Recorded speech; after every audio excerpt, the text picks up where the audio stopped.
Oke, halo, assalamualaikum.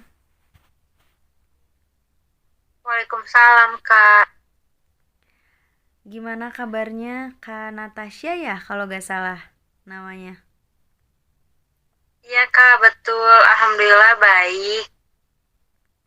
Sebelumnya makasih banyak ya udah menghubungi saya gitu selaku yang bertugas di sini. Saya sebagai konselor yang akan membantu mengatasi setiap masalah klien. Nah, kebetulan Kak Natasha ini sebagai klien saya ya gitu. Sebelumnya pernah konsultasi ke konselor kayak gini nggak sih? Atau emang ini perdana gitu? Sebelumnya pernah sih, Kak, tapi konselingnya lewat online. Jadi, kalau misalkan untuk langsung bertatap muka kayak gini, enggak ya, walaupun misalkan emang medianya online juga sama, tapi dulu itu kayak cuman sebatas chat doang gitu konsultasinya, kayak gitu. Oh iya betul sekali. Nah, mungkin udah tahu berarti ya Kak Natasha, di sini itu kita lebih ke curhat saja dan silahkan berikan kepercayaan gitu kepada saya dan karena tugasnya dari seorang konselor itu menjaga rahasia dan menjaga kepercayaan sang klien. Mungkin dan sudah pasti gitu ya kenapa kan Natasha itu menghubungi saya. Apakah ada sesuatu yang ingin disampaikan tapi ke orang lain itu berat untuk menyampaikan? Pada akhirnya karena Natasha itu menghubungi saya sebagai konselor gitu. Boleh diceritakan apa yang ingin diluapkan, apa yang ingin disampaikan? Saya siap mendengarkan saudari Natasha. Baik, Kak. Terima kasih atas itu waktunya, telah memberikan saya waktu untuk menceritakan. Namun saya juga bingung gitu mau menceritakannya dari mana karena ada beberapa masalah yang ada pada diri saya gitu. Salah satunya tentang kepercayaan diri saya gitu. Jadi selalu merasa cemas dan selalu ngerasa diri itu kayak gak ada apa-apanya gitu loh, Kak. Oh jadi Kak Natasha itu masih kayak bingung ranahnya kemana gitu sekarang tuh ya. Jadi kayak tujuannya tuh kemana sih gitu. Sampai bikin Kak Natasha tuh ngerasa bingung harus ngapain gitu. Bener kayak gitu? Iya, Kak, terus yang paling penting itu intinya dari masalah kepercayaan diri gitu. Jadi selalu ngerasa kayak gimana ya? Ya intinya jadi kepercayaan diri saya itu rendah gitu. Misalnya kayak berkomunikasi dengan orang lain atau eh, diam di keramaian kayak gitu. Oh iya. Kalau boleh tahu nih dan kalau memang siap menceritakan, eh, ada nggak sih gitu permasalahan yang Kak Natasha alami dan Kak Natasha itu merasa ini nih penyebab saya bikin nggak pede gitu. Selain nggak pede itu apakah ada masalah lain gitu?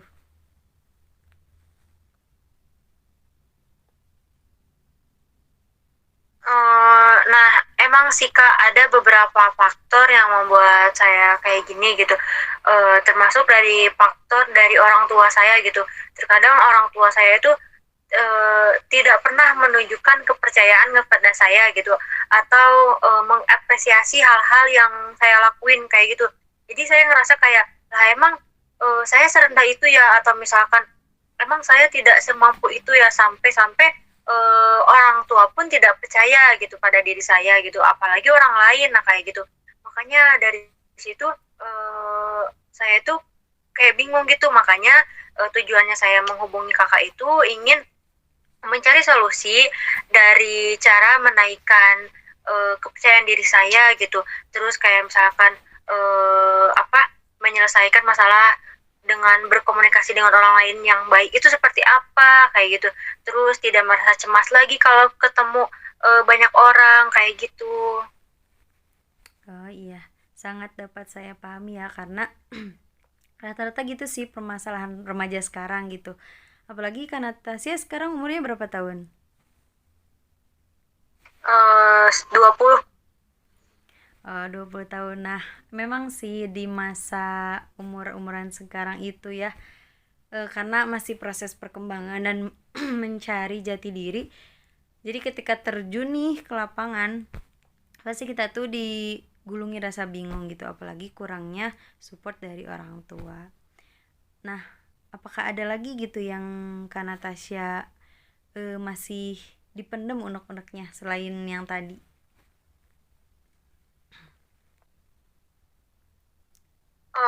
Nggak ada sih Kak, paling itu aja gitu.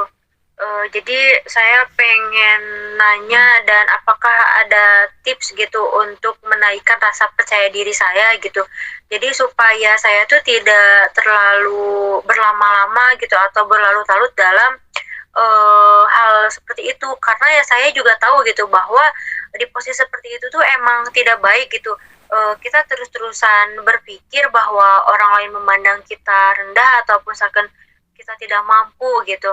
Makanya kedatangan saya ke sini itu untuk menanyakan hal itu Kak, apakah ada tips atau misalkan arahannya gitu harus melakukan apa untuk kedepannya.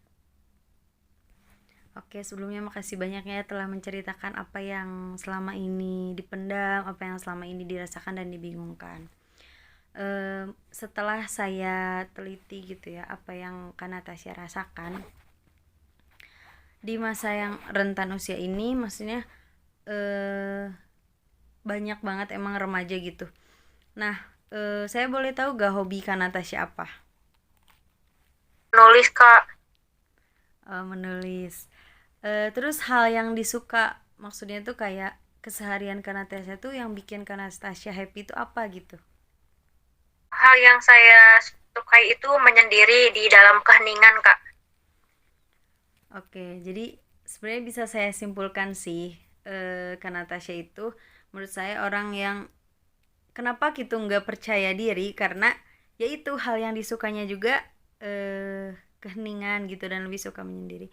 Jadi ketika terjun nih ke orang keramaian, pasti yang dirasa itu kayak apa ya, risih gitu, bener gak? Kayak gitu, Kak. Jadi kayak merasa terus capek gitu kalau misalkan berada di situasi yang ramai banyak orang. Nah berarti sebenarnya Kak Natasha tuh udah tahu ya hal yang disukai dan hal yang enggak disukai Kak Natasha. Cuman kalau misalkan memang ingin mendapatkan tips dari saya, karena saya itu sebenarnya bukan tugas saya untuk memberi saran gitu, tapi mungkin ini bisa membantu Kak Natasha. Ketika Kak Natasha menyukai hal tersebut, maka lakukan. Namun ketika tidak suka, ya nggak usah dilakuin. Tapi kalau misalkan mendesak, usahakan anggap hal yang Kak Natasha suka itu sedang di situasi itu. Misalkan Kak Natasha itu sekarang besok tuh disuruh presentasi di depan banyak orang. Nah, kan kurang suka tuh Kak Natasha sama keramaian. Anggap aja Kak Natasha tuh di situ sedang belajar untuk berbicara. Jadi anggap aja orang-orang yang di depan itu adalah gak ada siapa-siapa gitu. Anggap aja kondisi yang dirasakan saat itu kondisi Kak Natasha lagi sendiri, lagi hening gitu. Kayak gitu. Terkecuali kalau misalkan Kak Natasha diganggu gitu pas lagi presentasinya atau pas lagi berbicara di depan umum. Nah, kalau misalkan berbicara di depan umum kayak gitu, apa sih yang bikin Kak Natasha nggak nyaman? Karena apa gitu?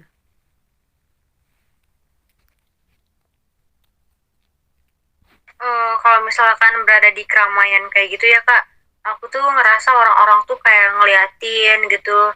Jadi gimana ya, mungkin karena orang asing juga gitu. Jadi kayak sama-sama ngerasa kayak kenapa ya gitu, kok kayak gini kayak gitu. Jadi lebih ke gugup ya gitu, karena ya itu asingnya.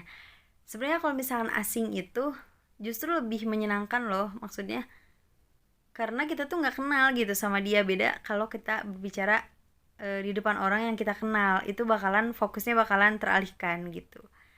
Nah, mungkin boleh nanti dicoba ya.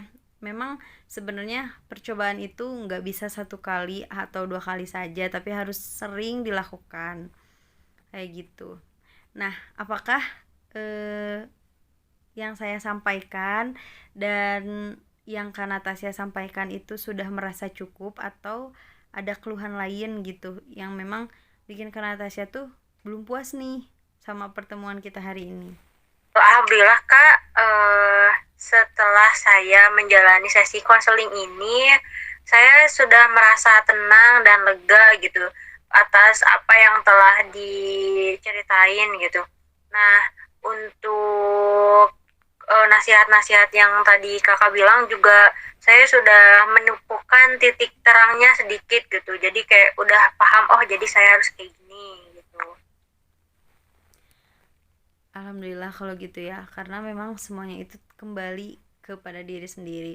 Ketika Kak Natasha mau melakukan sesuatu tantangan atau hal baru, kitanya siap gak nih, terus kitanya bakalan bisa gak nih sama resiko yang akan nanti kita dapatkan.